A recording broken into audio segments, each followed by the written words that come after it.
Hey guys, this is the Redcat Gen7 Pro. I'm not gonna lie, it's not new. It was released in 2017 and arguably probably the best value that you can buy in a scale crawler. You can pick this up for $280. It actually has gone up the last couple of years. It used to be $250, but good old inflation. Inside the box, the standard Redcat remote, charger, decal sheets, an instruction book, nickel metal charger, standard Redcat controller, and some other things we're going to talk about in a second. So let's dive right into the car and check it out. The first thing when you pull it out that you'll notice is it's heavy. For a ready to run car, there's a lot of weight there. And it's got a lot of cool scale accessories on it. You can see there's the spare tire, some sand rails, gas cans, shovels, a high lift jack, kind of the standard overland adventure kind of stuff. And it's nice. It's firmly mounted to the top. It looks good. It's nice and clean setup. It's got a little fake light bar, which you may or may not like. Definitely room to put a real one should you choose to. One of the unique things about this is there are no body pins on it, and a lot of newer cars are starting to do this. But this is one of the first ones to have kind of the Velcro flip lid, and that's exactly what it's got. It's got a Velcro flip lid, and there's a little prop bar in here somewhere. Kind of set it up there, but really kind of it gives you quick, easy access to it. So as you can see inside, it's got a fully reinforced cage. It looks really good. This car comes in two different styles. It comes in the Gen 7 Pro and the Gen 7 Sport. The Pro has some upgrades to it. Pro has all these extra scale pieces to it. It has aluminum shocks. It's just a better setup, and it's very much worth the extra $70 that you're going to spend on it. Is it the best performing vehicle you're going to find? It's not. There's a lot better ones, but the thing is all those are going to have a much higher price tag than this guy. You can literally get into scale crawling for $270 plus the cost of 4 AA batteries, and that is everything that you need to get started in. A lot of other cars you buy, you're going to spend $300, kind of about the same price, but then you're going to have to buy the battery, then you're going to have to buy the charger. There's a lot that comes along with that, and then it still doesn't have all these scale accessories. It doesn't have a licensed body, which helps save on cost. So the battery pack in here is a nickel metal hydride. Not the best battery, but it's cheap. And then the great thing about them is they are solid. While you still have to be careful charging them, they are a lot more friendly. You don't have quite the restrictions and constraints that you do on a LiPo battery. So this has the ladder frame chassis in it with shocks on it. They're adjustable. You can mount them in different spots to kind of change the geometry. Another thing that this car has that the Sport doesn't is these molded inner Fender Wells. Kind of keep some of the dust and garbage away from your motor. So that's what's in here. Let's go throw a battery in it and see what it can do. Let's see how it does.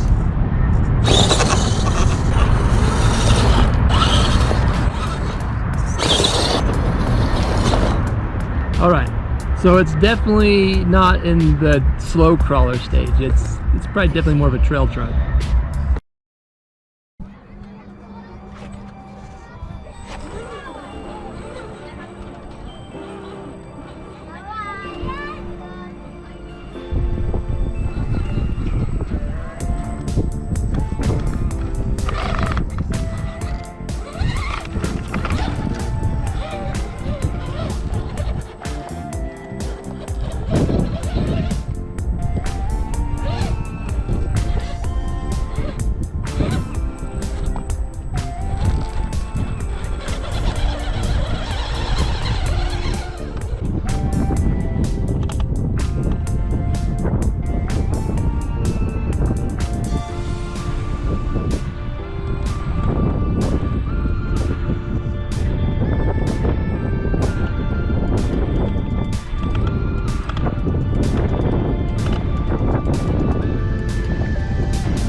Overall, the Redcat Gen 7 is a great little crawler. A few things that I particularly liked about it is first of all, is the price. The fact that you can get a crawler like this for $280 is amazing. Some of the things I like about this little crawler that kind of really stood out to me was the accessories. It comes with a lot of these cool little bits, the extra spare tire, full-size usable spare tire, sand rails, shovels, kind of the little scale details, the things that really kind of make it look special. The rock sliders got good looking bumpers, licensed tires. Some people might disagree, but I really like the look of the crawler. I like that body style. I like the SUV. It's a great stepping stone to get into scale crawling. It comes with everything you need. It comes with a battery. It comes with a charger. A lot of scale crawlers, when you buy them, you're going to buy the crawler for $320 for the cheap entry-level ones, but then you're going to spend another $50 for the battery. You're going to have to buy an $80 charger. This is a good starting point where you can buy that. It comes with everything and it's ready to go. You can go out, you can start driving it, you get that cool scale look. Over time, you can start upgrading. You can get the better battery, you can get the better controller, buy a better charger, but you don't have to buy that before you get into the hobby. So it's the great stepping stone to get into it, and it's a good little crawler. There are some downsides. If you've ever driven one of the higher end crawlers, they become pretty apparent. One of the first ones is the transmission. It's a little bit noisy. It's open cased, so you can hear all the gears turning, which is fine. It's a little bit noisy. It's not crazy loud. It just doesn't have that refined quality to it. Another one that really kind of got to me was the turning angle on it. The steering angle, you don't get a whole lot out of it. I found myself doing a lot of 3-point turns to get around stuff, which is fine. You know, it's a scale crawler. If you want the highest performance, you want something that just climbs everything, go with a comp crawler. Go with something like a low center of gravity crawler, and it'll crawl better, it'll turn better, but you just don't have the scale look. So when you go into the scale look, you're embracing some of those limitations. Another thing is it's a little bit top heavy. And for me, if you just took off that top tire, that kind of gets you 80% of a better center of gravity placement. So one of the things that I'm going to change soon is the Pinion Gear. The Pinion Gear, it has a few too many teeth. What it does is it makes the crawler so it's in this weird middle ground. It's not really slow enough to be a crawler. It's not really fast enough to race or bash. It's a trail truck. I think from the videos you can see, it's kind of twitchy. As you go to start, it doesn't just have that, it doesn't start smoothly and go, it kind of twitches because it wants to go fast. And when you're crawling, going fast usually puts you in situations where you don't want to be. I feel like the Gen 7 Pro or the Gen 7 series are great crawlers if you're looking to get into crawling. If you don't have all the gear, if you don't have the background in planes or anything like that, and you want to see if you like it or not, it's a low cost way to get into it. With all the parts you need, you are going to need a few AA batteries, but that's how it usually always is. But you'll get those and you'll be ready to go and hit the trails and have a great time. Anyway, thanks for watching. If you enjoyed it, feel free to subscribe, and we'll see you next time.